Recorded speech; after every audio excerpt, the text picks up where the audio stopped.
ভাঙড়ে ফের তীব্র হচ্ছে তৃণমূলের গোষ্ঠীদ্বন্দ্ব। এর মাঝেই এবার শওকত মোল্লার কর্মী সভায় নাম না করে আরাবুল ইসলামকে তীব্র আক্রমণ করলেন তৃণমূল সাংসদ সায়নী ঘোষ।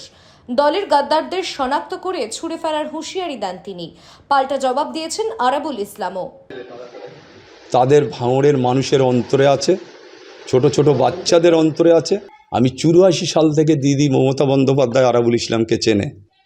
আরাবুল ইসলামকে কোণঠাসা করার মতন মানুষ এখন। এই নিয়ে ভাঙড়ের তৃণমূল পর্যবেক্ষক শওকত মোল্লা বলেন, এটা তার বিষয়, এটা দল কোনো এসবের বিষয়ে গুরুত্ব দেয় না। যারা তৃণমূল কংগ্রেসটা করে তারা জানে যে দলের নীতি আদর্শ নৈতিকতা, এতে দলের কোনো ক্ষতি হবে না, কোনো প্রভাব পড়বে না, কিছু হবে না।